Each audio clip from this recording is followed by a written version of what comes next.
Hello YouTube, it's Zach. Today I would like to quickly introduce you to the story of Georgios. Georgios is a Saudi Arabian Christian ex-Muslim and a former prisoner of conscience. Now, Georgios is not his real name, and he would prefer to remain anonymous as to not incur the wrath of certain extremist groups, not least of which being the Saudi Arabian government. I spoke to him on the 2nd of February in a recorded interview in Arabic, 1 hour and 15 minutes long, and that will be available on my channel shortly with English subtitles just as soon as I'm done with the production and the subtitles. But today I thought it might be useful to make a short video about it, showcasing some of the atrocities constantly being inflicted by the Saudi Arabian government against religious minorities, so that we can hopefully unite to defend religious freedom as a fundamental human right for all.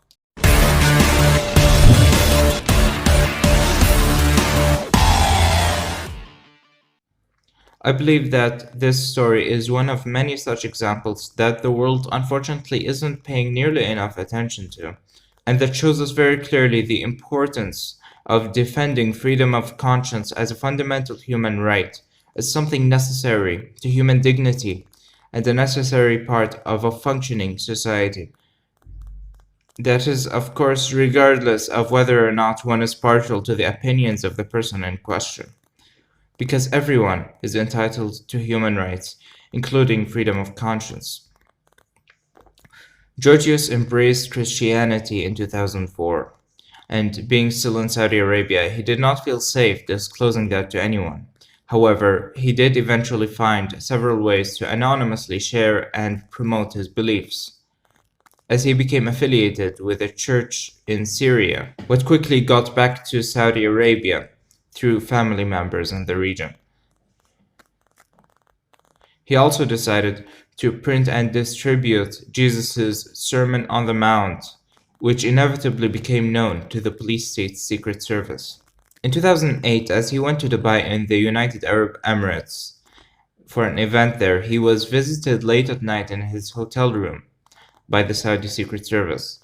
In the dead of night, he was forcefully kidnapped into a prison transport vehicle disguised as an ambulance and taken to prison in Riyadh. For months, he did not even know where he was or why he was there. Later, during interrogation, he came to know that he was in Saudi Arabian prison for the crime of apostasy. There, he was tortured and subject to multiple attempts to coerce him into converting back to Islam. He witnessed some horrendous torture that included bloody beatings and bone breaking that resulted in permanent disfigurement, and the death sentencing of an underage child whose only crime it was attending a protest in pursuit of the rights of his minority Shia community. After 4 years without having even seen a trial, he was finally released. Over the next 7 years, he got employed and started to live a relatively stable life. He didn't dare speak out about his beliefs or his experiences, and yet still he was violently targeted because of them, especially by his own family who knew about what happened. In early 2019, he was informed by an acquaintance working in Saudi security that his family had managed to reopen his apostasy case. He was informed that he was soon to be arrested, having to go back to Saudi political prison, potentially even worse, sentenced to death for the crime of apostasy. In fear for his life, he took the next available flight to Turkey and eventually found his way to safety to Germany. But this did not come without difficulties. His initial application for asylum here was rejected despite all the clear persecution that he had faced. I believe cases like this showcase the gross incompetence in our asylum system here in Germany and around the free world. And that is something that needs to change. Georgios was argued with extensively during his hearing about his conception of Christianity and was ultimately told that he had no understanding of it. And that unjustified focus on the details of his beliefs is something that I unfortunately found reflected in many other such asylum cases, including mine. Whether or not one would consider him to be a knowledgeable Christian or a true Christian should have absolutely no bearing upon his human rights to asylum. And the German immigration authority should know that, and acting otherwise essentially means that he had escaped one form of religious persecution in Saudi Arabia, only to be subjected to another here in Germany. Why does the Saudi government have any international credibility whatsoever? Why do supposedly free governments consistently and unequivocally support this brutal police state?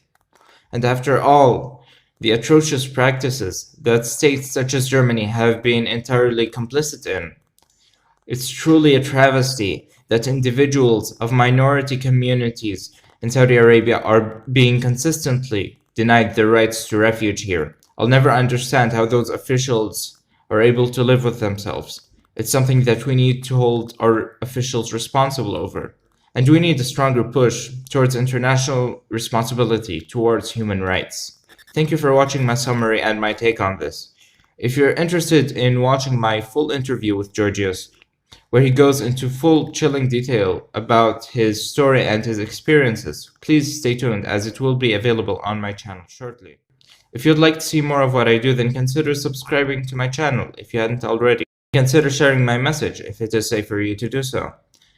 And with that, until next time, bye.